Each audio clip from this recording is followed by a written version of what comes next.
Entonces, gracias los músicos siempre allí esforzándose. Estamos estudiando una serie que se llama El camino hacia la madurez espiritual, pero hablábamos la semana pasada que parte de nuestra madurez espiritual es volver hacia el primer amor, ese primer amor que nosotros tuvimos cuando nos enamoramos de Cristo, cuando usted comenzó a ir a la iglesia, cuando usted comenzó a congregarse, que lo llevaron y usted abrió su corazón a Cristo. Y para eso hemos estado estudiando algunas porciones del libro del Apocalipsis. Antes de entrar en sí en el texto de esta mañana, quisiera dar una reseña histórica de lo que vamos a estudiar. En el año 284 después de Cristo, sube al trono un hombre de los más sanguinarios, conocido como el emperador Diocleciano. Si bien es cierto que siempre hubo persecución dentro de la historia de la iglesia primitiva, esta era la peor que hubo. Desde Nerón hasta Diocleciano, la persecución contra los cristianos se incrementaba. Hubieron 10 periodos de persecución, 10 tribulaciones, pero la última, la de Diocleciano, era la más tremenda. Tanto era así que este emperador trató de borrar las escrituras, y habían ciudades en el imperio que se dedicaban exclusivamente a buscar copias de las escrituras y a quemarlas públicamente.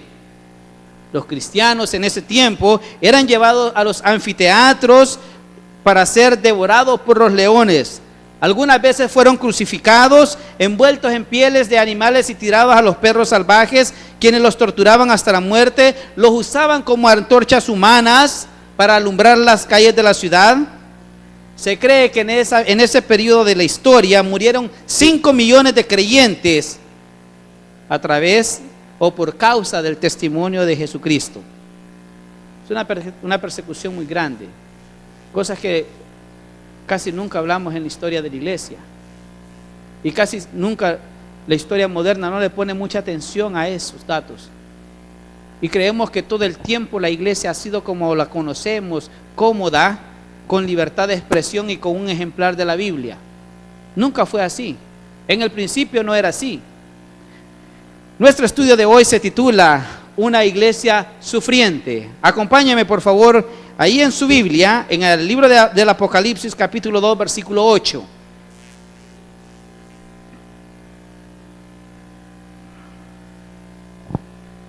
Apocalipsis capítulo 2 versículo 8. Cuando lo tenga, lo voy a molestar una vez más que se ponga en pie para mayor reverencia a la palabra del Señor. Le prometo que ya no lo pongo de pie hasta que terminemos. Apocalipsis capítulo 2 versículo 8 en adelante. La semana pasada estudiábamos del versículo 1 al versículo 7, que hablaba sobre la iglesia de Éfeso, una iglesia descuidada que había abandonado su primer amor. Mire que dice que no lo había perdido, sino que lo había abandonado nada más.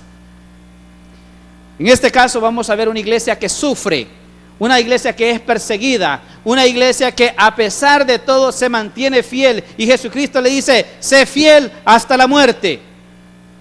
Veamos entonces lo que dice la Escritura. Y escribe al ángel, todos juntos, al ángel de la iglesia en Esmirna, el primero y el postrero, el que estuvo muerto y vivió, dice esto: yo conozco tus obras y tu tribulación y tu pobreza, pero tú eres rico, y la blasfemia de los que dicen ser judíos y no lo son, sino sinagoga de Satanás. No temas en nada de lo que vas a padecer.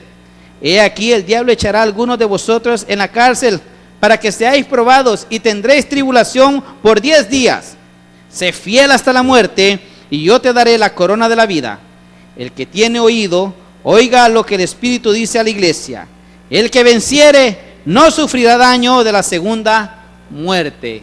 Me interesa ese versículo. El que venciere no sufrirá daño de la segunda muerte. Vamos a orar. Padre nuestro, gracias te damos, Señor amado, en esta preciosa tarde ya, Señor, por tu palabra. Suplicamos que sea usted quien hable en nuestros corazones y abra nuestro entendimiento, Señor. El Evangelio, Señor, no es un lecho de rosas. El Evangelio, Señor, es un camino angosto, donde pocos quieren transitar, Señor. Pero sabemos que los que lo transitan tienen esperanza, tienen fe de que un día vamos a poder gozar de su presencia, Señor. En un lugar donde no hay dolor, no hay sufrimiento, Señor, por la eternidad. Gracias le damos, mi Dios, en esta mañana, en el nombre de Jesús. Amén y amén. Pueden tomar sus asientos. Una de las características bastante curiosas de esta época de la que estamos hablando es que las escrituras, a pesar de que querían ser destruidas por el Imperio Romano, comenzaron a aparecer nuevas traducciones. Habían traducciones, comenzaron a aparecer las traducciones en árabe, en persa, en armenio. También ahí es donde aparece también una traducción en latín. Mientras más se diseminaba la escritura, mientras más se hacían copias, las personas las comenzaron a utilizar más y regían su vida a través de la escritura. A pesar de la fuerte oposición, a pesar de la persecución, la iglesia crecía aún en medio de tales circunstancias. Es curioso pensar de que cuando hay persecución la iglesia crezca. Pues nadie quiere sufrir. Y en la actualidad estamos pasando por eso. Hermanos, estamos en un tiempo donde prácticamente no hay persecución como la hubo en ese tiempo. Las iglesias están vacías. Yo recuerdo para la época de la guerra allá en nuestro país, en El Salvador, hermano, la época de la guerra es lo que llenó las iglesias evangélicas, porque las personas buscaban esperanza. Luego llegamos a este país y nos acomodamos, y después de ser creyentes de todos los domingos y estar buscando de Dios, ir a la oración, ir a los estudios bíblicos, nos volvemos cómodos y nos quedamos en casa. No, estoy cansado. Hechos capítulo 1 versículo 8 dice: y recibiréis poder cuando venga sobre vosotros, cuando haya venido sobre vosotros el Espíritu Santo, y me seréis testigo. ¿A dónde dice? Jerusalén, Judea, Samaria y hasta el último de la tierra. Pero los discípulos se quedaron en Jerusalén. Y luego aparece Hechos capítulo 8 versículo 1: y hubo una gran persecución en aquellos tiempos, y los que fueron esparcidos llevaban el evangelio. Entonces aparentemente necesitamos estar presionados para que el evangelio sea predicado, para que las iglesias crezcan. La iglesia creció aún en medio de la persecución. Esmirna era una ciudad muy importante del Imperio Romano, se le llamaba la Puerta Asia, tenía un puerto bastante importante en el mar Egeo. La iglesia de esta ciudad estaba luchando contra muchas cosas, y dos de ellas es importante. Una población opuesta al cristianismo por su lealtad a César. ¿Sabía usted que en esa época, especialmente la de Diocleciano, había una ley que todo miembro o todo ciudadano del Imperio Romano tenía que adorar al César y confesar que César es el Señor? Por eso Pablo les escribe: el que si confesares con tu boca que Jesús es el Señor, no el César. Sí tiene sentido ahora, ¿verdad? Porque en ese tiempo ellos querían que confesaran que César era, y que le rindieran tributo a César, y que lo adoraran y que le hicieran sacrificio. Ellos peleaban contra eso, luchaban. Hermano, nadie quiere morir. La vida o la bolsa, y usted qué dice: pues la bolsa, mamá, lo que vos querás, llévatelo. Ellos le decían: la vida o César. ¿Y qué decían ellos? Nos quedamos con nuestra vida cristiana. Pues entonces a los leones, a los perros, a las crucifixiones, a las antorchas. Esta población, esta iglesia luchaba con una población opuesta al cristianismo por su lealtad a César, y no solamente eso, una población de judíos leales a Roma. Increíble que los judíos estuvieran involucrados con los romanos, y son bastante cerrados, pero ¿sabe qué? Tenían un enemigo común supuestamente: el cristianismo. Y ellos decían: bueno, entonces si el cristianismo es nuestro enemigo y es enemigo de Roma, también nos vamos a unir a los romanos para poder empujar nuestra causa. La persecución y el sufrimiento era inevitable en un ambiente tan hostil como este. Actualmente esta ciudad todavía existe con el nombre de Izmir, en Turquía. Y la pregunta más grande que nos haríamos en este día sería: ¿cómo podemos sobrevivir en un ambiente como este, manteniendo nuestra fe? ¿Cómo ¿Cómo podemos seguir siendo cristianos en un ambiente tan hostil? ¿Qué es la verdadera riqueza que Dios nos puede dar de esto? ¿Por qué algunas personas poseen muy pocos bienes materiales y viven en paz, viven tranquilos? ¿Y por qué otros regularmente tienen, pero no tienen esa paz, no tienen esa tranquilidad? Veamos entonces lo que sucede en una iglesia sufriente. Dice el versículo 8, vamos ahí. Y escribe al ángel de la iglesia de Esmirna, el primero y el postrero, el que estuvo muerto y vivió, dice eso. Dice esto. Número 1, la iglesia sufriente se identifica con Cristo. Esmirna significa mirra. ¿Y qué es la mirra? ¿Alguien sabe qué es la mirra? Dice que era una especie que utilizaban para ungir los cuerpos, los cadáveres. Entonces, el nombre de Esmirna está relacionado con la muerte, con cadáveres. Sin embargo, es una ciudad donde había una iglesia fiel al Señor.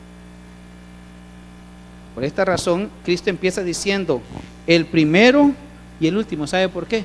Porque como Esmirna era leal a Roma, era leal al imperio, Jesucristo les dice: ese Señor no es el Dios. Yo soy, dice, el primero y el último. La iglesia sufriente se identifica con Cristo y lo reconoce como Señor y lo reconoce como Salvador. Fíjese bien, dice ese versículo: el primero y el último, el que estuvo muerto y vivió, dice esto. Fíjese bien, dos cosas vamos a aprender de este versículo. Número 1, de la eternidad de Cristo. Cristo es el mismo de ayer, el de hoy y el de siempre. Él es eterno. Él no tiene principio, no tiene fin. Él dice: yo soy el alfa y la omega, el principio y el fin. Y la iglesia sufriente reconoce el señorío de Jesucristo, y por eso es la causa que ellos sufrían. Ahora, ¿qué tanto sufrimos nosotros por la causa de Cristo?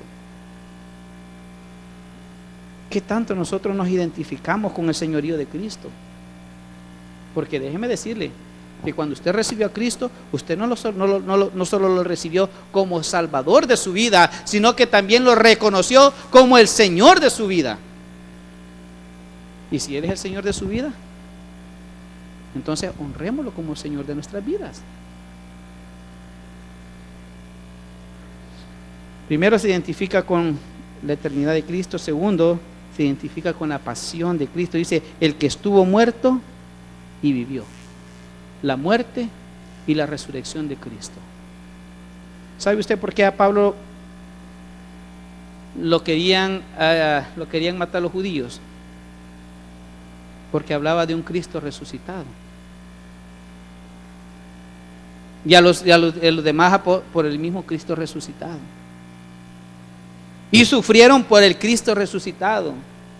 Y la iglesia sigue sufriendo por el Cristo resucitado. La iglesia sufriente se identifica con Él en la pasión y en la gloriosa resurrección de Jesucristo. Hermanos, un día usted y yo vamos a ser resucitados, pero necesitamos identificarnos con esto. Yo decía hoy en la mañana: mire, si alguien lo llama para que ore por sus problemas, bueno, pregúntele si realmente cree que si la oración le va a ayudar. Porque si yo lo llamo a usted: hermano, venga, ore por mi problema, pero yo no creo en la oración que usted va a hacer, entonces yo ¿para qué lo llamo?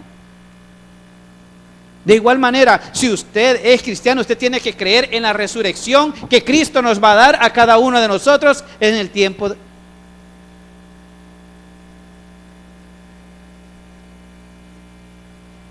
Aun cuando no se vea una persecución como esa en este momento, la iglesia sigue sufriendo en muchas partes. Medio Oriente, ¿usted ha oído las noticias de Medio Oriente? Es tremendo. Hay grupos que se dedican a ejecutar cristianos. Y muchas veces en nuestras oraciones se nos olvidan nuestros hermanos al otro lado del mundo y decir: Señor, guárdalos, protégelos, los misioneros. Los predicadores, los evangelistas que van a esos lugares, hermano. En nuestro país, en este país donde usted vive, tal vez no tengamos una persecución como esa, pero tenemos problemas en casa, porque usted es cristiano. En su trabajo, porque usted es cristiano. Con su vecino, porque usted es cristiano. Porque antes usted le ponía la que buena, ¿se acuerda? ¿Nah? Pero ya no. Hoy le pone el disco de Marco Witt y ya no le gusta. Y le dice, usted me caía mejor antes y no ahora. ¿Quién es Cristo para ti? ¿Cómo te identificas con Él? Porque muchas veces nosotros decimos ser cristianos, pero a veces lo negamos. Negamos su señorío. No queremos que Él reine sobre nosotros. Otros quieren ser cristianos sin sufrimiento. ¿Sabe usted que ese es un problema en la actualidad? Y el error y la mentira más grande que Satanás le ha metido a las personas. Mire, si usted se hace cristiano, y es Satanás, oiga bien, si usted se hace cristiano, todos sus problemas se van a acabar. Y viene la gente y creyendo eso se hace cristiano, pero se da cuenta que dentro del evangelio los problemas se le hacen más grandes. No, si yo cuando no era cristiano me iba mejor, fíjese.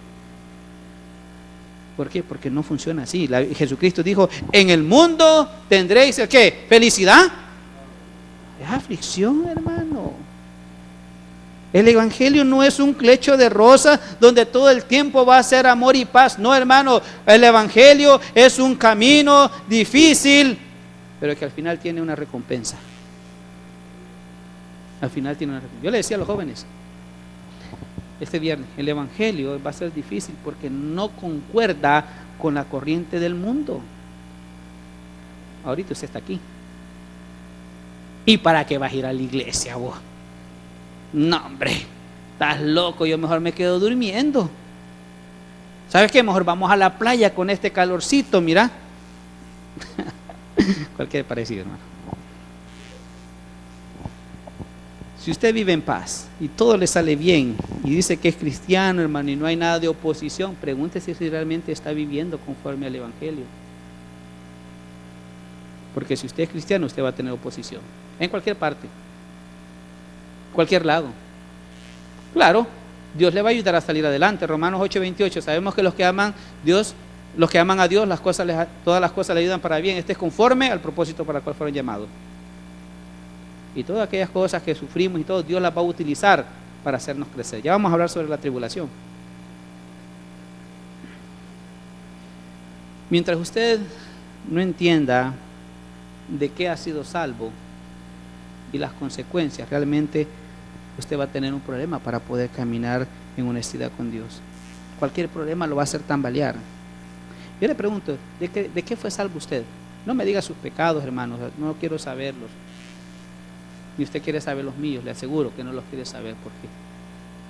Pero sí hay una consecuencia, que todo pecado, dice, produce muerte. Todo pecado produce separación.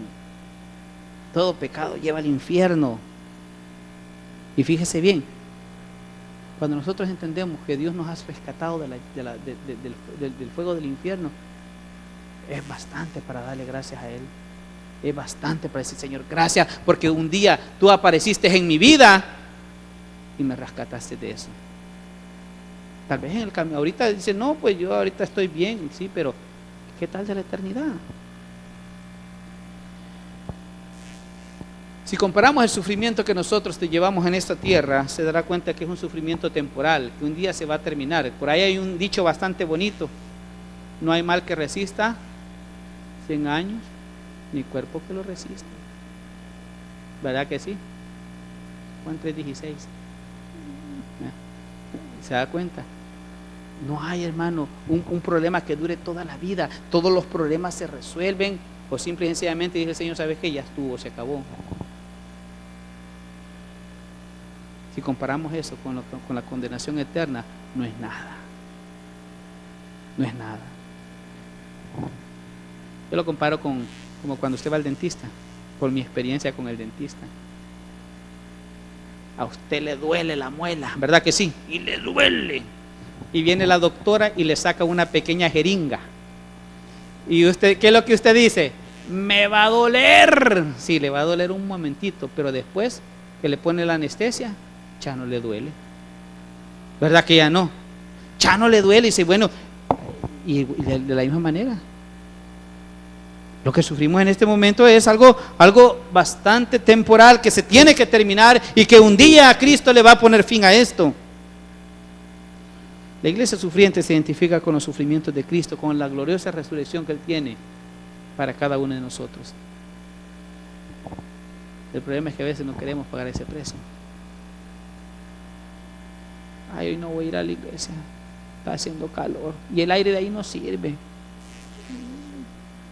Sí funciona, lo que pasa es que respiran mucho. No, ahí no. Y yo me acuerdo, es que esa rampa me da un gran miedo subirla. Póngale primera, segunda y tercera hasta aquí y súbala. ¿Vale? Mire, fíjese bien, yo leía por ahí, hermanos, si usted va al cine, ¿cuántas horas es para ir al cine? Dígame. Mínimo 3 horas. Y lo tienen 30 minutos sentado viendo puras comerciales. ¿Sí o no? Paga. Come adentro. A este Javi, mire, come. Hermano, y con el Dios. Por ese pastor que tenemos que irnos. Hermano, tenemos que poder balancear todo eso. Usted tiene que saber identificarse con los sufrimientos de Cristo. Segunda cosa, versículo 9. Yo conozco tus obras y tu tribulación y tu pobreza, pero tú eres rico, y la blasfemia de los que dicen ser judíos y no lo son, sino sinagogas de Satanás. Hermanos, la iglesia que sufre no se detiene. Hay un corito que me gusta mucho que dice que la iglesia sigue caminando y solo se detiene ¿para qué? Para predicar. La iglesia en las luchas, en la prueba, la iglesia sigue caminando y solo se detiene para predicar. Hermano, dice acá que a pesar que esa iglesia sufría la persecución de los emperadores romanos, dice que hacían obras.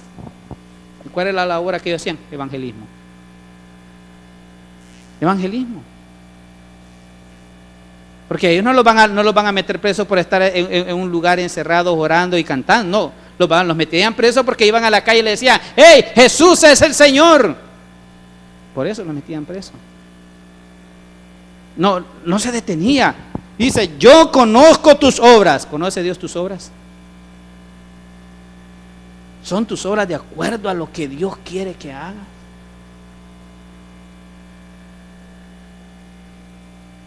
Cristo no critica a esta iglesia como hizo con Éfeso. La iglesia de Éfeso le dijo: pero tengo algo contra ti. Le dice, aquí no dice eso. Aquí le dice: yo conozco tus obras. Y no solamente, ¿qué más dice? Tus problemas. Conozco tus sufrimientos. Hermanos, Dios conoce lo que usted sufre. Dios conoce lo que usted padece. Dios sabe lo que usted se niega por venir un día a la casa de Dios, ya sea miércoles, viernes, domingo. Él conoce. Él sabe.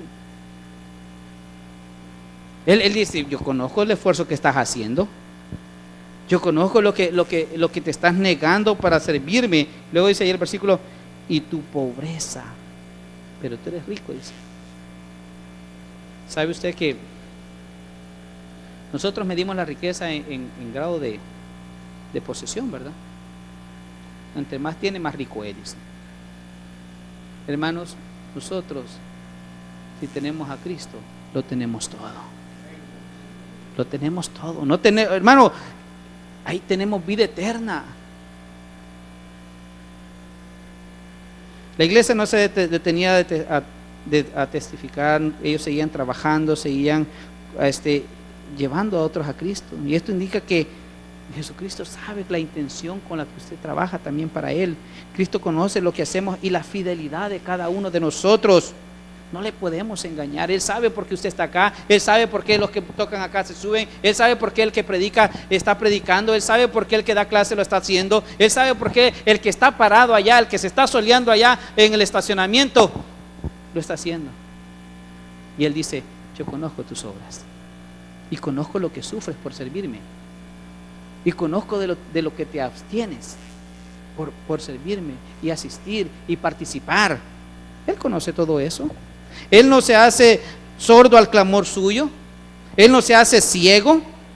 Él no es ajeno a su sufrimiento. ¿Sabe? Una de las cosas que sucede con la tribulación es que muchos nos estancamos. Apenas aparecen los problemas en la familia, en el trabajo, en la iglesia, dejamos de asistir. Dejamos de seguir caminando. Ay, es que en mi casa tengo un montón de problemas, por eso no voy a la iglesia. Hermano, es cuando más tiene que venir a la iglesia. Ay, es que hermano, es que viene mi trabajo, un montón de problemas, por eso es que me deprimo. Hermano, traiga su depresión a los pies de Cristo. Ay, es que mire, yo tuve problemas con la hermana fulana, por eso que ya no voy a ir. Hermano, venga y sane su corazón en Cristo. Porque donde vaya, si su corazón no es sanado, va a ser siempre el mismo problema. Siempre va a ser lo mismo.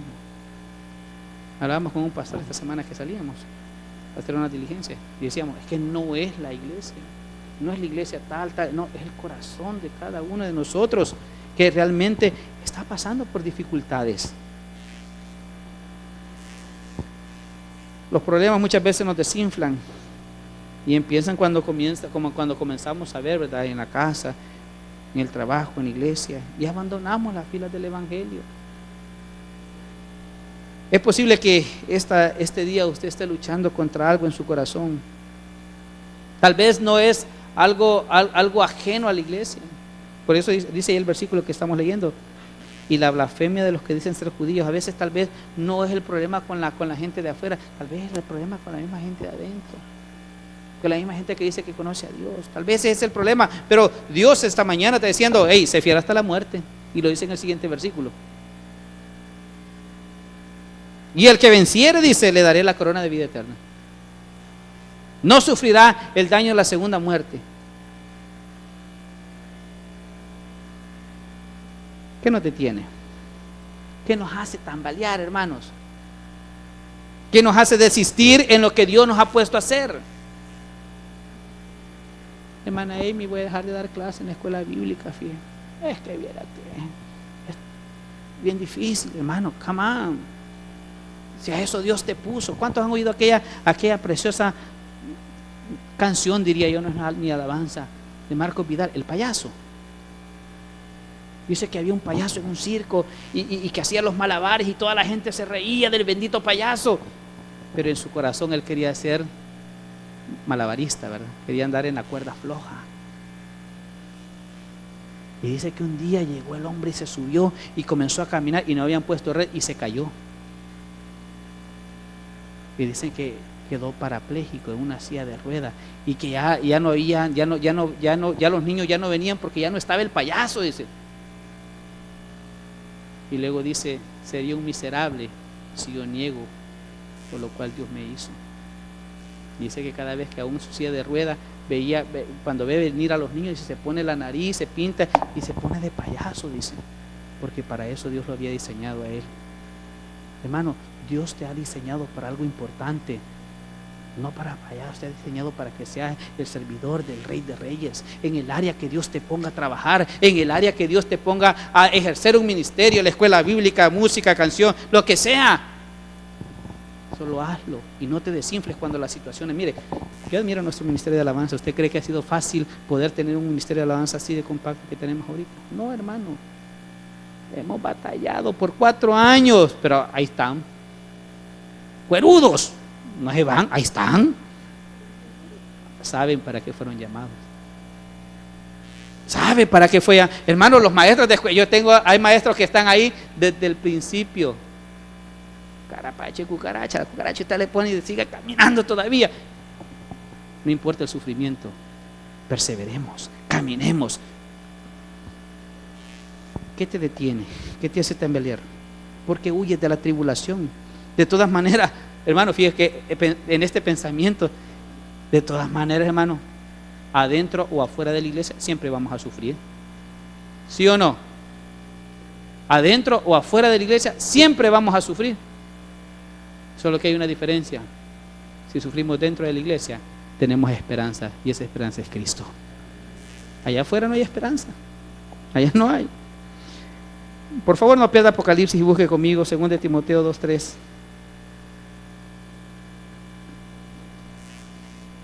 Queremos madurar espiritualmente, soportemos la tribulación, soportemos la prueba. Como pastor pasamos dificultades, tribulaciones, pruebas, hermanos.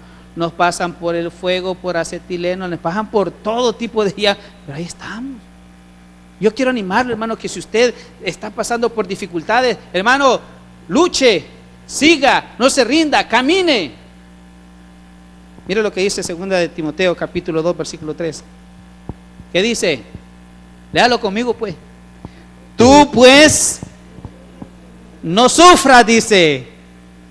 ¿Cómo dice? Sufre penalidades como buen soldado de Jesucristo. Si usted es cristiano, usted es un soldado de Cristo. Usted es del ejército de Jesucristo, pero le está diciendo que no le va a ir muy bien, sino que va a haber sufrimiento. Penalidades. ¿Qué es penalidades? Aflicciones, problemas. Van a llegar, hermano. Pero aún en medio de eso, tenemos esperanza. Aún en medio de eso, tenemos consolación. Mire, eso me va a llevar al tercer punto de esta mañana. Versículos 10 y 11, Apocalipsis, capítulo 2. Bueno, la iglesia verdadera sufre penalidades como buenos soldados de Cristo. Ok, pero ¿qué ganamos con eso, pastor? ¿Qué ganamos con el sufrimiento? Que bueno, ahí está, versículo 10. No temas en nada de lo que vas a padecer. He aquí, el diablo echará a algunos de vosotros en la cárcel para que seáis probados y tendréis tribulación por 10 días. ¿Qué dice? Sé fiel hasta la muerte. Sé fiel hasta la muerte y yo te daré la corona de vida. Es la promesa de Cristo. Pero sea fiel. Seamos fiel hasta la muerte. Mire, nosotros, yo creo que este año fue el año pasado, no me acuerdo cuando estábamos estudiando sobre la aplicación de la redención, que es la salvación, la doctrina de la salvación, y hablábamos sobre una parte que se llama santidad. Tema muy interesante que estuvimos estudiando con los hermanos del Colegio de Teología. Y al final llegamos a la conclusión, hermano, todo lo que Cristo ha hecho por nosotros en la cruz del Calvario. Y lo único que Él nos pide es obediencia y santidad. Dos cosas. Y como credo particular digo, Señor, antes de fallar, mejor llévame. Mejor nos vamos contigo antes de retroceder mejor vámonos con usted.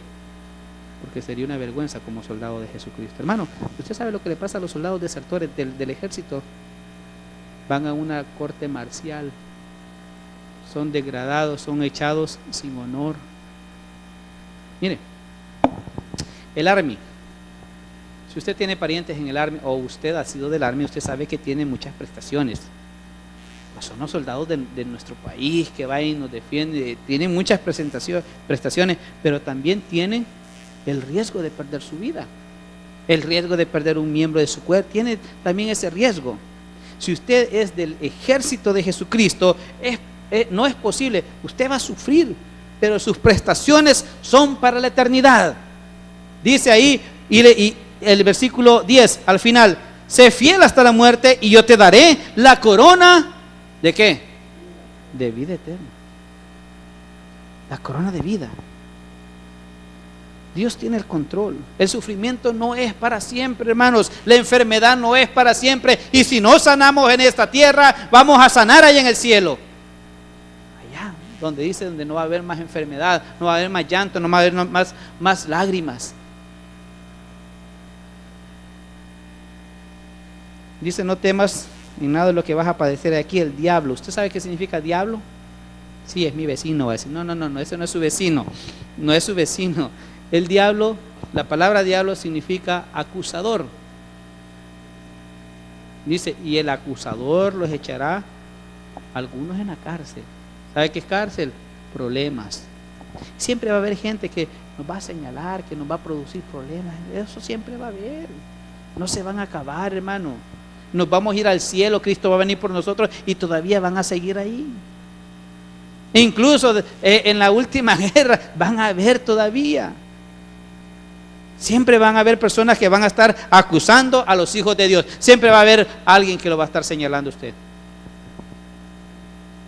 Siempre va a haber alguien que lo va a estar acusando, lo va a estar señalando. Dice: el diablo echará a alguno de vosotros en la cárcel para que seáis probados. La pregunta es: ¿para qué es la prueba? ¿Sabía usted que el oro, para ser refinado, se pasa por fuego? Y cuando se pasa por fuego, bueno, se llama crisol, la cosita donde se pone el fuego y comienza el oro a derretirse.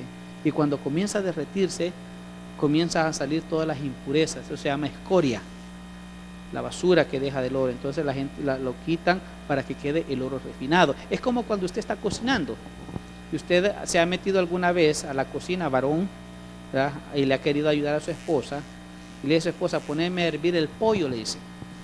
¿Ah? Y viene usted, pone el pollo en el agua, le pone los condimentos y le pone fuego. Y luego ese pollo comienza a hervir y comienza a subirle un montón de espuma, ¿verdad? Y toda la grasa, todo lo que ya no... Entonces, ¿pero cómo lo hizo? A través del fuego. Hermanos, la tribulación, la prueba es para eso, para refinarnos. Los problemas, hermano, es la escuela que nosotros tenemos para parecernos más a Cristo, para amar más al prójimo. Cuando usted tiene un problema con una persona, hermano, no crea que el problema es con la persona. El problema es que Dios le quiere enseñar a que aprenda a amar a esa persona tal como es. Ay, pastor, pero usted viera lo que me ha hecho. Y no dice la palabra, pues, ama a tu prójimo como a ti mismo. Ahí no dice solamente el que te hizo bien, solo el que te cae bien, solo el que te no, dice cualquiera. ¿Y quién es mi prójimo?, le preguntaron. Le preguntó el fariseo y le contó la historia del samaritano. Y al final le preguntó Jesucristo: ¿y quién es el prójimo? Y le dice el fariseo: aquel que le ayudó al necesitado. Hermanos, 10 días. Algunos creen que son 10 días literales, otros dicen que son 10 periodos o 10 emperadores que estuvieron acechando a la iglesia, metiéndola en problema. La promesa de Cristo es clara. Para el vencedor tiene algo bien importante que se llama la corona de vida. Hermanos, la corona de vida eterna, o la corona que se menciona, no es una corona como la que usan los reyes, sino que son aquellas cositas, las guirnaldas, tal vez usted las ha visto, son aquellas cositas que ponían en la cabeza a los atletas. Los atletas eran los que corrían en el estadio, y el que llegaba hasta el final le ponen. Aquí hay hermanos que van, hoy no vinieron los que van al atletismo a correr, ¿verdad? Pero ¿qué es lo que les, como no, aquí está el hermano, ¿qué es lo que les dan cuando corren la maratón? Un medallón, ¿verdad? Aunque no gane, siempre le dan un reconocimiento por haber llegado a la meta. Con eso lo está comparando. Y aquel que llegue a la meta, aquel que sea fiel hasta la muerte, ese va a tener una corona, dice. Y más interesante lo que dice el versículo 11. ¿Qué pasa, hermano, que si nos quedamos en medio camino y pues somos mártires? Bueno, dice acá el versículo 11: el que tiene oído, oiga lo que el Espíritu dice a la iglesia. El que venciere no sufrirá daño de la segunda muerte. ¿Qué es la segunda muerte? Vaya conmigo ahí a Apocalipsis 20:14. Ahí adelantito está. ¿Qué es la segunda muerte? ¿Qué es lo que vamos a aprender? ¿Qué es la segunda muerte? Dice el 20:14. Y la muerte y el Hades fueron lanzados, ¿a dónde dice? ¿Qué es? ¿Qué es la muerte segunda? El capítulo 21, versículo 8. Ahí adelantito dice: pero los cobardes e incrédulos, los abominables y homicidas, los fornicarios, hechiceros, los idólatras y todos los mentirosos tendrán su parte en el lago que arde con fuego y azufre. ¿Qué es? ¿Qué dice? Entonces interpretemos lo que dice 2:11. Y el que venciere no sufrirá el daño del infierno. Hermanos, el que nace 2 veces, solo muere una vez. Y el que nace una vez, muere 2 veces. Se lo explico. Si usted nace 2 veces, ¿qué significa eso? Nace nacimiento natural, y con el tiempo usted nace del agua y el espíritu, usted muere nada más una vez. ¿Qué es eso? Su muerte física, porque dice la Biblia aquí en este versículo de que usted ya no va a tener que morir otra vez. Solo muere una vez y es resucitado una vez para la eternidad. Pero aquel que nace una tan sola vez, que no volvió a nacer del agua y el espíritu, muere 2 veces. Su muerte física y luego el problema del sufrimiento del infierno. Hermanos, el vencedor no tendrá el horror del juicio del infierno. Ninguno de nosotros estamos llamados para eso. Estamos llamados para ser vencedores en Cristo. Estamos llamados para poder alcanzar esa corona de vida eterna. ¿Que vamos a sufrir? Sí, lo vamos a pasar, lo vamos a vivir. Pero al final tenemos una recompensa. Es posible que algunos nos consideren pobres cristianos, pero déjeme decirle, en Cristo ninguno de nosotros es pobre. Todos somos ricos. En Cristo lo tenemos todos. Sufrimos, sí, tenemos que ser fieles hasta la muerte porque hay recompensa.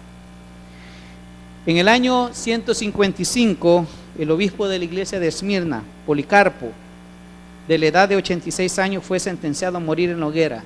Su crimen, ser un evangelista ejemplar. Pero cuando él estaba siendo ejecutado, dijo: ¿cómo puedo blasfemar del Rey que me salvó? Quiera Dios que usted y yo tengamos esa misma actitud, fieles hasta la muerte. Dice el versículo 11 en su principio: el que tiene oído, oiga lo que el Espíritu dice a las iglesias. Denle un fuerte aplauso a nuestro Señor.